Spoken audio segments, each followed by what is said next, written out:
ఇక జలమండలి జిఎం ఇంట్లో కోట్ల ఖజానా 1.10 కోట్ల క్యాష్ 2.1 కిలోల బంగారం వారే వా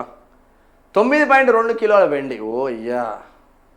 4 కార్లు పలు జిల్లాలో 15 ఎకరాల భూములు 60 కోట్లకు పైన ఆస్తులు గుర్తించిన ఏసీబీ జిఎం లక్ష్మీ కుమార్ నివాసంతో పాటు 8 ప్రాంతాల్లో సోదాలు కృష్ణా గోదావరి వాటర్ పైప్లైన్ ప్రాజెక్టులో విధులు తీవ్ర అవినీతి ఆరోపణల నేపథ్యంలో కేసు నమోదు నిందితుడి అరెస్టు నేడు సోదాలు కొనసాగే ఛాన్స్ అంట ఓ అవినీతి తిమింగలమే ఉన్నట్టున్నాడుగా జలమండలి జనరల్ మేనేజర్ అనంత లక్ష్మీ కుమార్ ఇంట్లో కోట్ల కొద్దీ నోట్ల కట్టలు కిలోల కొద్దీ బంగారం గుట్టలు బయటపడ్డాయి అవినీతి ఆరోపణల నేపథ్యంలో మంగళవారం తెల్లవారుజామున ఆయన ఇంటితో పాటు ఆఫీసు బంధువులు స్నేహితులు బినామీ ఇండ్లలో ఏసీబీ అధికారులు సోదాలు నిర్వహించగా కళ్ళు చెదిరే ఆస్తులు వెలుగు చూశాయి Nampally red hills water board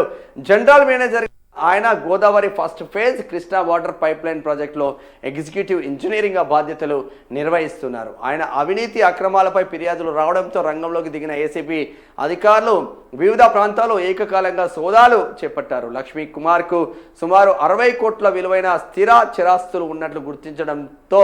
ఆయనపై ఆదాయానికి మించిన ఆస్తుల కేసు నమోదు చేశారు సోదాల్లో దొరికిన 1.10 కోట్ల క్యాష్ 2.1 కిలోల బంగారం 9.2 కిలోల వెండి వస్తువులు సీజ్ వీళ్ళు సీజ్ చేసుడు బాగానే ఉంటుంది ఇప్పుడు ఆయన ఆదాయానికి మించిన ఆస్తులు సంపాదించాలని మీరు అంటున్నారు ఒక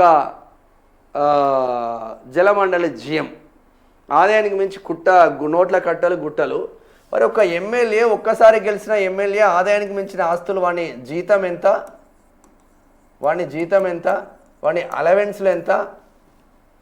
వాడికి బిఫోర్ ఉన్న ఆస్తి ఎంత ఒక ఎమ్మెల్యే అయిన తర్వాత 5 సంవత్సరాలకు ఉన్న ఆస్తి ఎంత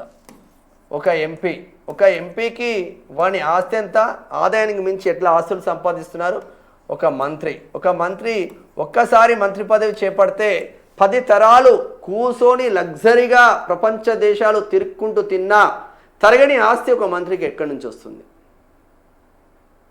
ఇప్పుడు ప్రభుత్వ అధికారులపైన చర్యలు తీసుకోవడంలో తప్పు పట్టట్లేదు మేము